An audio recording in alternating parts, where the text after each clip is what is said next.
مسلمان کے ذمے دین کی پابندی بھی ہے اور دین کی نصرت بھی ہے. دو کام ہیں.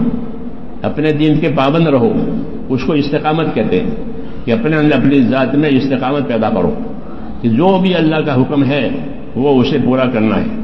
استقامت، اور ہر حال میں پورا کرنا، اس کو استقامت کہتے ہیں، چاہے وہ فرض ہو، واجب ہو، سنت ہو. ہاں، حضرت علی فرماتے تھے کہ تسبیح فاطمہ جب سے میں نے سنی رسول صلی اللہ علیہ وسلم سے، میری زندگی میں وہ کبھی فوت ہی نہیں ہوئی. تو تسبیح فاطمہ فرض ہے، بولو. آپ بھی جانتے ہو کہ فرض نہیں ہے، تو حضرت علی نہیں جانتے ہوں گے کہ فرض نہیں ہے. کیونکہ آخری زمانے کے لوگ جانتے ہیں کہ تسبیح فاطمہ سنت ہے، مستحب ہے، فرض نہیں ہے. یہ سب جانتے ہیں. تو پھر کیوں کہ مجھے حکم ملا ہے کہ اس کو پڑھو، تو اسی پابندی بتانی ہے. حکم کا درجہ مستحب کا ہے، حکم کا درجہ واجب کا، وہ الگ بات ہے.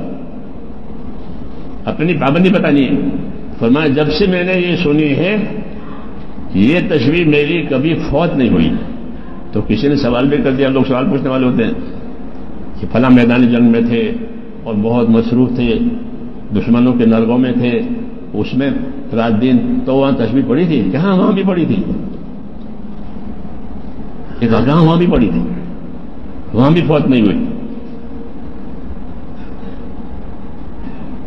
اس کو استقامت کہتے ہیں، اپنے آپ کو پابند کرنا ہر حال میں.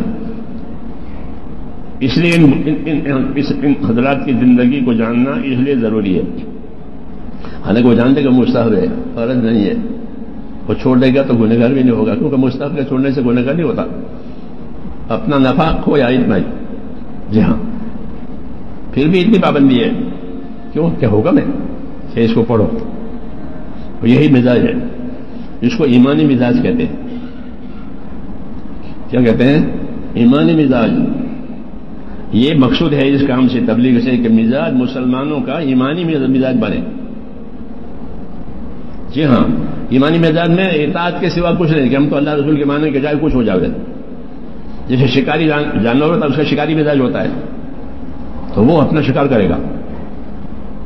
کیوں؟ مزاج اس کا شکاری ہے، شکاری مزاج اس کا، تو وہ شکار کرتا ہے. ایسے ہی مسلمان کہ اس کا مزاج ایمانی بنے.